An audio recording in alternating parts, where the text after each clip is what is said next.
That's for sure. And here we are into picks and bans. ROCCAT versus Fnatic. The Rumble off the board. They've been targeting Huni to great success so far. And I really like this because Huni's champion pool has mainly been Rumble, Lissandra. Lissandra received another nerf on 5.5 here, so her wave clear got hit pretty hard in terms of her Q, which means you're kind of trying to push him out of champions he can play. And when Huni plays tanks, it's not the same kind of style we see from him. He's not the big frontline man. He needs to be in a carry champion to do really well. So I quite like this Rumble ban, and then you might put him on Lissandra. Don't worry, it's not been locked in yet. I thought they did, and then I was like, wait a minute. There we go. That's what I'm expecting, the Rek'Sai. We saw the Sejuani ban again. Really, Sejuani, Rek'Sai, and Italy are going to be the 3 top junglers. Jankos is a guy who's obviously played a lot of different ones, but Rek'Sai has still been one of his main picks because he is a bit of a carry type. Reignover, however, we just saw in Olaf. He's played it before. He can go for Italy if he wants the early aggression. Otherwise, there are so many viable tank junglers at the moment once Rek'Sai is gone. We've been talking about this one quite a little bit leading up to this week, and I feel like it's just going to get so crazy in the jungle. Let's see what Fnatic does here. I mean, we still have picks, Lissandra is still a good pick. You've got to go for that, I feel like, for Huni, if you've got the option. I think you should. Get Huni on a carry top laner still, because it's the style he likes to play. If you look at like Fnatic and who deals the damage, it's very evenly spread between Febiven, Steelback, and Huni as the 3 carries. Where a team like ROCCAT, Overpow is sitting on like 15% of their overall damage, while Nukeduck and Woolite both hit like 30% each. So there's very clear for ROCCAT, it's double carry, it's Woolite, Nukeduck. Fnatic, it's spread out between Huni, Febiven, and Steelback, so I like getting him on Lissandra with this Rumble ban here. But this is exactly what ROCCAT wanted. They want to say, okay, you're going to take a champion who's received a few nerfs lately, she's still good, just not as good as she was before here, and we're going to have to see if you can perform on that champion. Yeah, so they're kind of daring it out here, but the question is, Fnatic, when they get the comfortable picks that they want, you see them just tearing up opponents left and right. And when they've been shut down, it has been on things that have been very uncomfortable. Huni has obviously received a large brunt of not just the bans, but also the focus on the top lane. Let's see what ROCCAT does here in answer, and they are going to lock in the Morgana and the Lulu. Still feel like AP here. You're gonna see a potential protect Woolite as a late game hyper carry coming in. We know Nukeduck, he likes to play Lulu mid lane. Used to do it a long time ago when he played for Ninjas in Pajamas as well. It's a lot of flex pick. In just not just the Lulu, but also the Morgana. Morgana, you can swap them around. We know Overpow's not been a carry top laner. He's been trying to play it a few times, hasn't really worked for him. Put him on a big tank or a supportive top lane like Lulu or Morgana, and use instead simply Overpow to protect Woolite in late game. Because Woolite is an AD carry who has some great mechanics, who can deal a lot of damage, but he needs some saving sometimes. He needs a lot of saving because he tends to really overextend, get caught out by skill shots, and when you're against a Lissandra Annie, that's just begging to basically be blown up if you're an AD carry who's standing too far forward. But with the Morgana Black Shield, with the shield from a Lulu, you can basically have your AD carry soak up all the damage from Lissandra Annie and still be alive. And that can be the tactic for ROCCAT. Oh, there it is. We get the jungle zap. Yeah. Sana talked about it. Too. Yeah? Sana talked about it. So Reignover be the one to try it out. So we just mentioned how when Rek'Sai is gone, Nidalee is still a great pick. However, there's so many viable tank junglers now who comes just under the tier 1s of Rek'Sai, Nidalee, and Sejuani. It's gonna be Zac in this game. Obviously got a few more buffs. He's knock up now and he's 1 second. That's massive. Because then you time that with your ulti and you can knock up targets for quite a long time. You are a powerhouse in the jungle. You can farm so well. You can clear extremely fast. You don't even need potions after your first clear. You just run around the jungle here. You gain so much HP back from obviously your passive. So I really like Zac on the current patch. And like, look at this Fnatic combo already. You got flash in from an Annie, you got Lissandra diving in, you got a Zac jumping in. There's so much dive in here. The only concern is they are against the Morgana and Lulu, which was picked by ROCCAT to really protect this backline. And we won't even get to see Woolite on a hyper carry. Instead, he has more mobility on a Lucian. So it's going to be hard for Fnatic to take him down, which is why they might change it up and just say, okay, where's the Lulu? Instead, let's pop the Lulu, because everyone is expecting the AD carry to die. So now, what we are expecting to see is a pickup for Febiven. Just all likeliness, Huni is going to be rocking the Lissandra. They still technically have the option to switch things around, but I don't think that's going to be the case in this particular situation. No. I mean, he can go for Ahri if they want a bit more dive in. Ahri is fantastic. Oh, a lot of gap on this close around the way, too. Aim for some safe wave clear. We know Xerath has been a big pick for him, and there's not a whole lot that's going to dive him. Oh, the crowd It's not going to be a teemo, guys. It's not going to be a teemo. I mean, they're hoping one of these days. One of these days. Well, there'll be mushrooms covering the rift. Of all the viable champions and strategies in 5.5, none of them have Teemo in it. Yeah, but they do have Hecarim. Sorry, they do have Hecarim. That is going to be the switch around. They're going to send Huni on that one. Febiven on the Lissandra. But it's curious because he's going to be going up against a Jarvan top lane. So these are two guys that, well, I guess Hecarim is a little bit more viable in the top lane than the jungle from what we've seen, but Diamond was doing some weird stuff last game. Yeah, Hecarim top lane can go for that Trinity Force and still become tanky. And it is a Huni style. It's a carry top laner. You can split push. You can TP in. We know Huni as a player and Fnatic as a team is fantastic to play around teleports. Hecarim is probably the best top lane in the game at using teleport because, again, you build home guard, you TP in behind, and you just run at them with like 9,000 miles an hour, and you smack into the enemy AD carry or AP carry. I believe you mean 9,000 horsepower. Horsepower, sir. That's You're correct. Close enough, though. In an hour. So I really like to pick up here for Huni. Fnatic, they're kind of comp here. A lot of dive in, fantastic mid-game setup with the Graves, Lissandra, Hecarim, get the Trinity Force completed. And again, Fnatic as a team, they tend to create the leads around 20 minutes and then forward. That's where they start grouping up. They get the one or two items completed, then they force objectives where they hard engage on you, and they're so good at doing it. YellowStar also can roam around on Annie here, so this is really a Fnatic composition. Question is, can Woolite stay alive? That is always the question. But this time especially, I mean, he's on a very safe carry. He's on Lucian. We'll see how this one does go. But let us know what you guys think. Hit us up on Twitter at LOL Esports with your hashtags ROC win or FNC win. Who do you think is poised to take this one? The crowd, they're certainly amped for it. We're going to see on the Rift in just a moment. Here we go.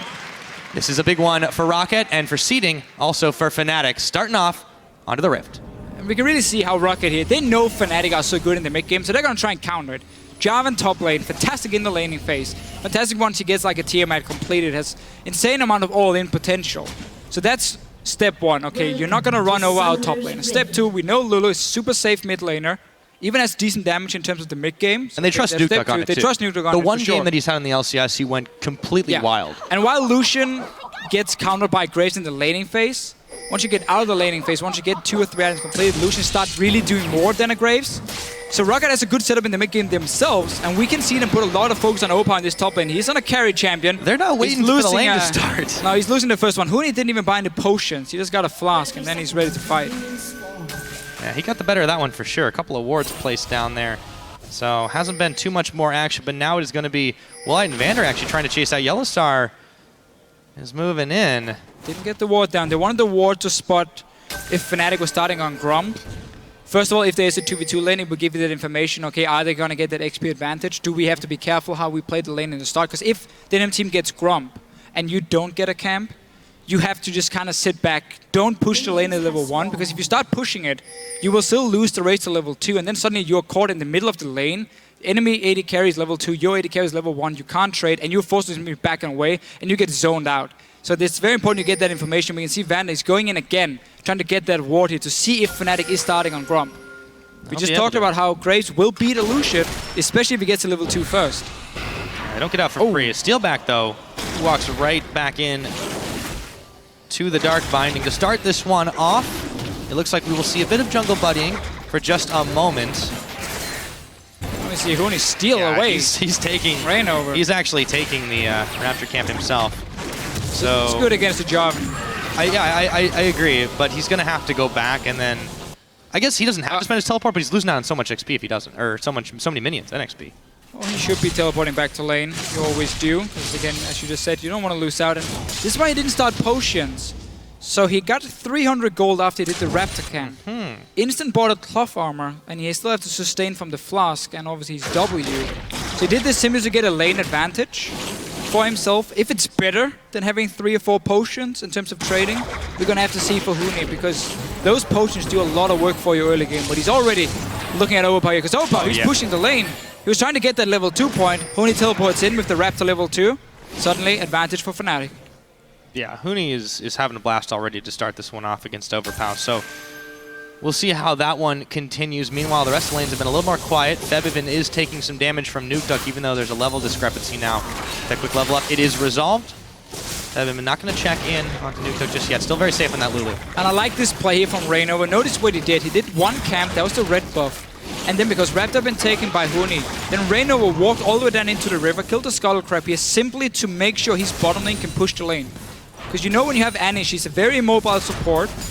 and you know you're going to play aggressive with the Graves. If you don't have proper wards, it's very easy for Rek'Sai to walk down through the river and just gank you, get an early first blood for ROCCAT. So what they did instead is to double ward the entrances and even take the Skull Crab here to get vision at the dragon. So if Jankos decides to tunnel over the dragon wall, he will still be spotted. So I like that from Reignover. You get some early gold, you get more vision for your team, even though you sacrifice your own farm just a little bit. Yeah, he has missed out on some of that, but I think they're really going to be a little bit more reliant on him for those fights. We mentioned a lot about the gap closing and the initiation ability and just the tankiness that Reignover is going to bring to that party. But the vision control in the early laning phase, I mean, this is allowing Fnatic to really bully out Woolite and Vander. And they do. They keep pushing in the lane here. They want to trade all the time. They want to try and deny farm under the tower, slowly chip it away. So simply by that early start, Fnatic can push in the first wave. Now, all the wards has disappeared. And suddenly they got to be a bit more careful, at least until Steelback places his ward and before Febiven gets his own ward ready again. So simple little start, but it means so much when you look at like early warding compared to jungler, because you should always expect the jungler to show up around 3 minutes and 20 seconds. That's why you should sit on a double buff, and that's why you gotta have your wards down so you know if he's coming for you, and that's exactly what Fnatic did. Now, of course, they've run out a minute later, and Jankos, he's looking towards the top lane. Sneaky, sneaky for both junglers. Reignover, however, has taken the slower path around. They don't know it's a 2v2, but they're about to find out. Overpow, Chilling smited down. He's going to flag and drag his way to safety. Jankos reveals. And he's going to get the knock-up onto Huni, but they are going to turn it around on him. Here we go, charging in Jankos. Why did he go in on that one? Another Chilling Smite's going to come down. Okay, that was a little risky. Yeah, he gets out. Overpow and Jankos not on the same page here. You saw how Overpow, he instantly just comboed away from Fnatic, and then suddenly Jankos walked in on his own, and obviously a Jarvan is not able to respond once the combo is down. So just a bit of a poor trade for ROCCAT in that top lane. Reignover can get another one of these scuttlers in the river, getting some extra gold now. Looking towards Nukeduck. Rank 2 jump, as you can see from Reignover, his E. So he's going to cover quite some distance once it gets fully maxed. He's not even having to spend it just yet. There we go. Hops on to Nukeduck. Level down, but he does get the smite down. Now Nukeduck is having a little bit of trouble just dealing with him as he's forced out of lane, freeing up the farm for Febiven. Meanwhile, YellowStar on the bottom. Checks far forward, actually, without the help of Steelback, and takes a lot of damage for his trouble. You see again Reignover placing a deep ward to try and secure his both mid lane and bottom lane, and now you should just go back to farming though in this Zac. Get towards your level 6, you clear your jungle so well. Obviously gonna get even more gold here in this river, and once again, even more control for his laners to play aggressive. Because this has been one of the things where we have criticized Fnatic in the past. The laning phase has not always been the strongest, especially not for YellowStar and Steelback in the bottom lane. But now when they get such a good lane, Graves, Annie, into a Lucian, and they have all these wards placed early, it really allows Steelback to play aggressive and win the lane. Yeah, so not only does he find himself actually up a decent amount of CS, which he's usually very far down, they've also, the vision control has also allowed them to get this early dragon. They're going a little bit low for it, but all the same, he does get smited down and then taken down. YellowStar picks that one up. So first dragon of the game going over to Fnatic. They're focusing so heavily on this bottom, but there is a fair amount of mobility on Reignover now, but they've got to be careful. Febiven instantly flashing as he sees Jankos, targeting him in his sights. So got the flash force at least. Reignover back to farming now on Zac. Obviously Jankos got quite a lead because Reignover's been ganking so much. And also taking dragon obviously doesn't really reward you a whole lot of CS. It does give you the early buffs. Explain to the team especially. For sure. For sure. This is really what Reignover's game plan is in this situation, is, you know, very selfless play to make sure his lanes get ahead and stay ahead. And look what it's also meant for Fnatic in the bottom lane. Both AD carries went back. Graves could afford a BF sword. Lucian only got a pickaxe on the long sword. That is such a bad situation to be in for Woolite now. He lost the trades before. He's now going to lose it even harder. And he simply has to respect this all-in potential now of an Annie and Graves at level 6. If that Black Shield is not there and he doesn't dash away, he will die to a BF sword Graves in those trades. Not only that, but you know, the top lane, they haven't fared a whole lot better either. Overpow has been hurting for a little bit of farm, whereas Huni's been perfectly fine in the situation. Reignover, however, could be in some trouble as Jankos Tremor senses him out. As well. But yeah, this is going to be another 2v2. Reignover, he's not aware of this one. The ward's down. Now he's going to have to flash, but he could go down here. The gooey chunks are split. Huni's coming in to try and mop this one up. Can he pick up Jankos? That's the question. Ignite already down on him. There's the first blood as they pick up the Zac, but the answer goes in. Meanwhile, Nukeduck, Overpow now trying to chase down Huni as the wild growth is used. Since they couldn't take him out, I feel that's a worthwhile trade. Good invade by Jankos though at first. This is simply because Reignover has again been playing for the team and he's not really been power farming, so he was fairly low in the jungle. And also Febiven was recalling with 0 mana. So ROCCAT saw a very good opportunity here to invade safely into that jungle, or they thought it was going to be a safe invade. At least get that first kill, but had to invest everything into it. Nukeduck couldn't join in time and it was a 2v2 going 1-for-1. So not the worst situation for Fnatic. First blood, however, did go over to ROCCAT. I like the strategy though. I mean, you see the enemy mid laner being on basically 0 mana, so you know he's gonna go back to base, so he won't be able to join for a fight. And then you invade in, also with the Rek'Sai here to kind of find the Zac, despite not having the deep wards placed already because of his Tremor Sense. So I quite like the play from ROCCAT here. Sadly, the blobs from Zac meant they had to use so much time on killing the passive as well. Yep. Oh, there we go. Flash stun, there we go. Turns on to Vander. Here comes Febiven though, and here comes the pony. Huni dashing in. They pick up Vander. Woolite makes his way out of the collateral damage, but a power play from Fnatic is going to net them a kill and a tower. We talked about this TP usage from Fnatic and Huni. He will always teleport to help the team. And he got the early home guards, the crowd loves him. What a great start for him. 2 kills now on Hecarim. That is his kind of champion. Oh, yes, indeed. And he did that with just the Phage and the boots with the home guards. That was just a very, very quick horse to start this one off. So, with that said and done, Nukeduck now pushing in on Febiven. But I feel like Fnatic is just being the much more proactive team in this situation. They've got the tower now. Oh, Overpow.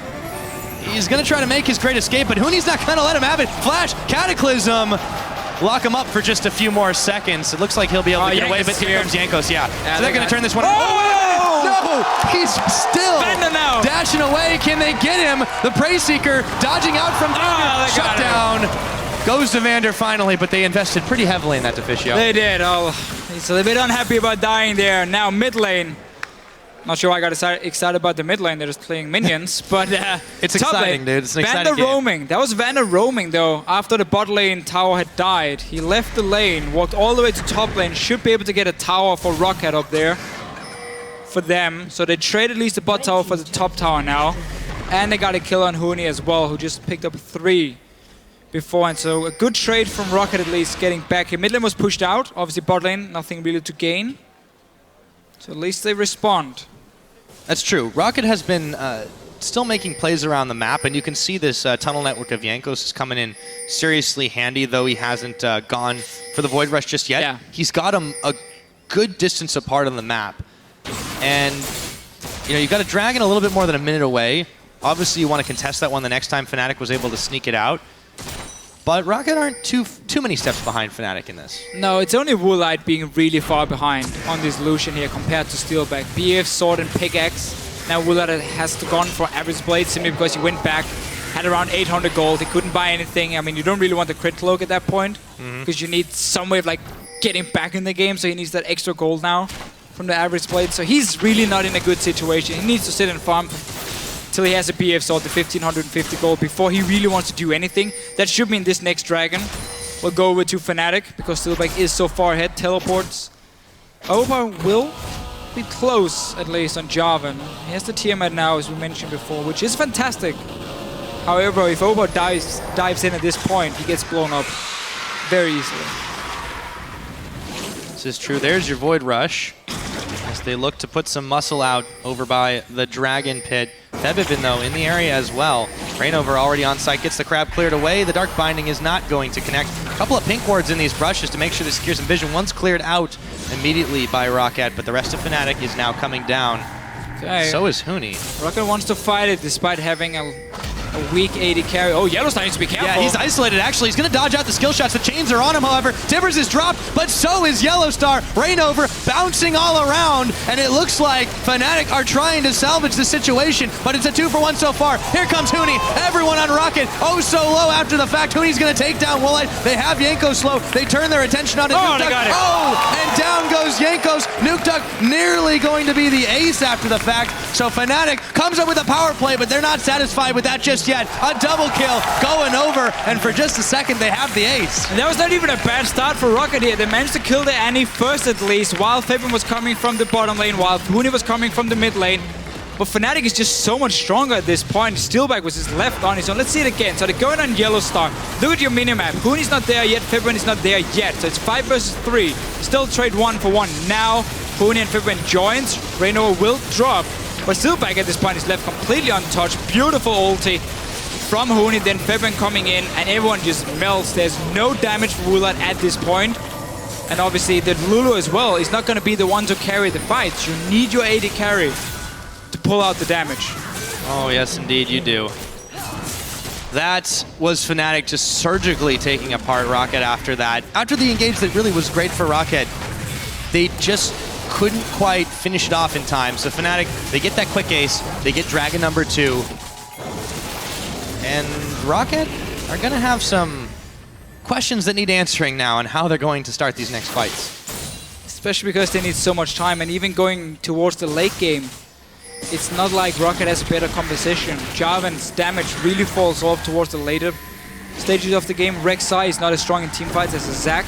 So this is not looking good for ROCCAT, and I think they might regret this Jarvan pick because it meant they were forced to play standard lanes. You don't want to lane swap a Jarvan into Hecarim because Hecarim is so good at farming the jungle with his jungler, and obviously Huni playing a little bit.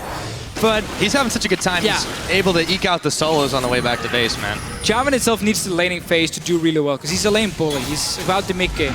So when you pick him, you go standard lanes, even though there's a Graves into Lucian. Oh, hello, the Timbers YellowStar, though, a little bit low, but here comes the horse. Woolite isolated from the pack. He takes down YellowStar, but he trades his own life for it as Huni comes up with that kill. Dashing in, that is going to be another kill picked up. This time, it goes over to Nukeduck, or excuse me, goes over to Steelback as they take down Nukeduck and Jankos. A 3-for-2 trade. Fnatic coming up ahead again. Still, two bitter pills, I suppose. They got 2 kills taken out. 2 kills for ROCCAT. 2 pills as well, I guess. Whatever. 2 kills at least for them. But Steelback still on his Graves, just standing in the back line, cleaning house, and Huni.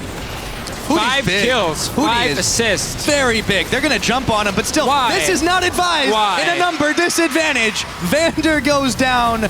Oh my goodness, Overpow nearly follows him. Fnatic rolling all the way through, but Reignover's going to be hopping his way to safety right over the head of Jankos. One goes underground, the other goes over your head. Everyone backs away. Calm down again. Let's see how this happens. So, Zac setting up with the Raptor. YellowStar, as we know, always on the main engage. Flash in. Tippers on Vander, Jankos. Reignover joins, Huni TPing behind them. And again, this start, Woolite dives in, gets a kill on YellowStar. So support is down, but it doesn't really matter for Fnatic. The carries, or the Steelback in this case, still left untouched. Huni dives in, cleans up another one. Steelback will be able to get Jankos as well. This Graves is really just left on his own. He had a free laning phase. He already sits on Infinity Edge. Zeal being picked up for him now. 4-0 and 4. This guy, he's chasing Forgiven in terms of the best KDA in Europe. Because Forgiven is currently above him. If he keeps racking up the kills, he's going to get very close. Well, you know, considering a lot of people identified Steelback as one of the weaker parts to Fnatic, especially in their early game, he's been enabled, he's been unleashed. In this game, he's just been absolutely off the hook. Right. 404 is a great start to him. Huni has been a beast. There's so many threats that ROCCAT have to deal with now. And also, this massive push coming from Fnatic. They're not getting any chance to really breathe. Oh, and that was the point before this Jarvan here. ROCCAT felt like they had to do standard lane, so you had to put Lucian into Graves. That's a losing matchup for the Lucian. We saw Fnatic played around the early wards, the early vision, to make sure the bottom lane could do what they wanted. So suddenly, Steelback has been giving all the tools to win the early game, and he did. He's basically telling his team, we can do this every single time. As long as I get a good start, I can carry already from the first few team fights. But obviously, it's also been about the rest of the team here. Huni had some fantastic engages. Reignover on the Zac here already becoming extremely tanky. I mean, we're 17 minutes in. He's sitting on almost 3,000 HP. This is what Cinderhulk does to you, and why these tank junglers are so viable now on 5.5. Oh yes, and he's just so mobile. You can just see how he's able to hop, skip, and really just jump from one of those camps to the next. Reignover really has just not had any trouble whatsoever. You can see also Huni, he opts to, instead of finishing the Trinity Force right now, he goes for the Frozen Heart. So he's got even more tankiness. He's got the slowing factor. And when you've got so much disruption in these fights. It's so hard for ROCCAT to context switch targets effectively and quickly, and this is the chaos that Fnatic's been creating in those engages. And when the main part of ROCCAT's composition is involved around physical damage from Lucian, from Jarvan, from Rek'Sai, the Frozen Heart is going to be fantastic. Slow down the attack speed. You can go for Randon's Omen, you can go for Thornmill. Everything that makes Reignover and Huni basically unkillable is going to build around armor. Lulu is not a champion who wins teamfights on her own. She's about buffing up everyone else. She has decent damage, but she's not a massive AP carry. So ROCCAT is really in a situation where it's going to be nearly impossible for him to kill the front line of Fnatic already. Double tanks. If you fall behind a double tank, it's so annoying to play. I mean, we've all tried in solo queue. La la la la, win my laning phase, I'm a strong AD carry. Oh, he's a Hecarim, I'm dead. And that's going to happen as well here. Certainly starting to look that way. And of course, once he finishes that Trinity Force, he'll have quite a lot of damage to complement. Fnatic grouping 4 here as they do send Huni to the top. Deal it out with Overpow. He has had the better of that so far. I mean, Overpow's just been stuck on half item builds for quite a long time. He's had the Tiamat for most of the game, and he hasn't bothered to finish that one up into the Hydra, instead going for the tankiness because his team really needs it. Yeah, by Fnatic losing the early game, they lost basically the whole reason for picking the Jarvan, because Jarvan again is supposed to win lane and become like a bit of a split pushing bully who can then push in the lane, then walk down and like dive onto the enemy tower and like just one-shot or nearly one-shot a target. So that's why you normally see like the full damage, at least 1 or 2 damage items on the top lane Jarvan. In this case, because they lost the early game, because Fnatic is going to force team fights, Overpow has to adapt and say, okay, I'm just going to be a tank now. I'm not going to kill anyone, I'm just going to be a tank. And that's what he's doing. But that's where Jarvan is going to be so much weaker than the standard tank picks we see, because he doesn't really offer a whole lot. So he's just going to try and be a front line for his team, but he's not going to be nearly tanky enough for them to really challenge here. Let's see. Febiven is coming in. Notice Huni. He's teleporting from base of home guard. They stop damaging the Drake for just a moment. Jankos wanted to go in for the smite. The fight is a little bit awkward here. It does get taken secure by Reignover. Meanwhile, here comes Huni, and everyone from ROCCAT just scatters. 2 kills picked up. Vander, Woolite, both going down. Overpow just bailing away, and now they might have their sights set on the Baron as Jankos void rushes defensively out. Fnatic, they take a lead, and they start gunning for it. Absolutely love this game here. So many fights, so much action going on. Doesn't have to be boring just because you can build a double tank setup. Well, I guess Hecarim is not really counting in that case. Definitely not boring, but not boring at all. They're not wanting to give this one up for free, but they might lose their lives as well. Zanya's Hourglass popped. Overpow goes down. Straight back to Baron, boys. But Jankos, he's still threatening. He's still got his smite available, but Steelback is making him regret trying to contest it. Baron goes down. Steelback staying alive even after Ignite and Praise Seeker. Fnatic, they get everything. 21 minutes in, 3 dragons to 0. And a Baron. 15 kills already. 80 carry, 6 kills, your top lane of 5 kills. Righteous Glory is going to come in for YellowStar, and Huni, he's back. And he's out. Force the wild growth. I mean, ROCCAT never has these key cooldowns all available at the same time because they're just continually trying. Look at the minimap here. Huni is sitting in base, knowing there's going to be a fight because ROCCAT just want to try and get 1 dragon and stop this potential 5th dragon. Fnatic, though, they take it, they want to fight. This is a good enough from Overpow. He stops the home guard first, but now the entire team is just grouped up in a choke point against the Lissandra, against the Annie. I mean, again, this is the Fnatic style. If they see an opening, they will flash on you, they will engage on you, and they will catch you. And that is indeed what they did. Grabbed everything they could after the fact with Overpow and Jankos bailing away. Meanwhile, back to the live look here.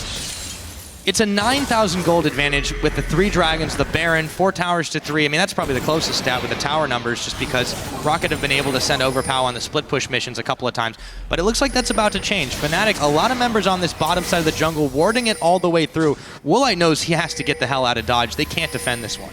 No, sending 3 guys to try and kill Huni. He has ulti ready. Let's see if he can escape. He should be able to just pop it now, get as far away as possible. He doesn't even have to. Doesn't even need to. But again, 4 more guys on the bottom lane. Cross-map objective from Fnatic. Super simple setup. You ward the enemy jungle, you push down 2 lanes at once, and if they ever show up in one of the lanes, you know you can take something elsewhere. In this case, it's a piece of Woolite. Yeah, and that's going to be the tower as well. The inhibitor close to going down. It's just so many people jumping, dashing, clawing their way to you, and there's just no way that ROCCAT has to stop this one. AD carries down for them. Looks like they'll turn their sights on the middle. Who needs minions? We can tank this one up. It's Tibbers that's actually doing that job. But now, Reignover, he's caught just a little bit, taking some abuse. He's still tanking as much as possible, and he hops the wall. They'll come back and try this one again. Meanwhile, Steelback slowed up for a second, on the way to top. Very decisive play using the 2 lanes that push in, Huni in the top lane and the bottom lane before. From the rest of Fnatic. ROCCAT won't really be able to do a whole lot. There are only 4 guys here. A whole lot had already died. And I mean, watching Fnatic is just like watching a game on double speed. They just never sit back. Oh, yeah. They keep looking for fights. They keep getting all the objectives. 3 dragons again, as we mentioned before, in 25 minutes or 24 minutes. There's no reason to stop. Go back, buy a few more items. Void Staff completed for Febiven. Walk straight back down here. You've got top lane and mid lane. They should be pushed in. You know the super minions are going to do work in the bottom side. Pushing these 2 lanes. Have Huni in one, the 4 others in the middle. You might even just go for a dive. I mean, you're that far ahead. Yeah, well, and ROCCAT can't afford to group right now. Woolite's having to be on cleanup duty in the bottom, and then he alternates back over by the red buff. But still, you look at that item differential, too, and not just the scores that have enabled it. Steelback hasn't died this game, and he's just sitting on so much when you compare to Woolite. Still attempting to even finish off his static Shiv. That's not looking good for ROCCAT. Forced into standard lanes. Completely backfired for them. Now they're going in. The tower is down. Yeah, they've got the stun. Overpow is going to be in some trouble. The flag and drag is not up just yet. Inhibitor being fired down. Huni still just able to cause enough distraction on his own. Here comes the culling, but it just tickles Fnatic, and they grab the inhibitor number 2. Reignover in the middle, bouncing all around. He's exhausted, but that didn't really seem to give him too much pause. ROCCAT have chased Fnatic out of their base again, but they have done so at a pretty high cost. A lot of minions here. Febiven picking up Overpow as he dashes his way in. Jankos, they're still trying to make plays, but they're a man down now, and the super minions are streaming into the base on the bottom side. This inhibitor turret is not going to last very long, and it looks like ROCCAT may not either if they keep this one up. I think you're correct, Pyra. I think you are correct. I don't think they're going to hold on for They're too long. They're going to keep trying. There go the chunks, but still, YellowStar lands the stun. Jankos, Wild Growth, Woolite trying to trade Steelback. Meanwhile, Huni teleporting in. Here comes the horse. One more time. Jankos barely makes it out alive, and Vander's not so lucky. Here comes Fnatic to try to wrap this game up. 25, nearly 26 minutes in. The last Nexus turret falls. The Nexus is short to do it, and Fnatic, a dominating performance over ROCCAT.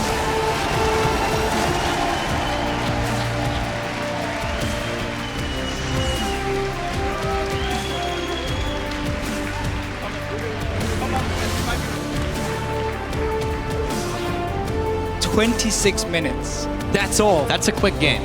Fnatic played this so well. Like, everything was just perfect. They got all the right engages. I love watching Fnatic play when they have these hard engage compositions. They're so good at starting fights. I'm just sitting here smiling because this game was played at double speed from Fnatic, and ROCCAT doesn't even know what hit them. Yeah. I mean, you can't. That's just a speedy game from them, and smiles all around. They deserve it. That is the type of play that everyone wants to see out of Fnatic. Oh, yeah. And you cannot fault them a single bit for the way they played that. Now, putting a bit of pressure now on H2K and SK Gaming here. Oh, yes. The 2 other teams fighting for the top 2 spots in Europe.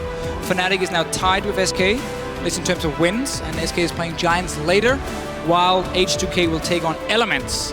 So, still a lot of action going on here. 2 more weeks. Huni, there's the man. He can be happy. He can be happy. Yes. And just for everyone who has any doubts, his horse is amazing. His horse is absolutely amazing. Oh, well, for Fnatic. So, I mean, ROCCAT here again.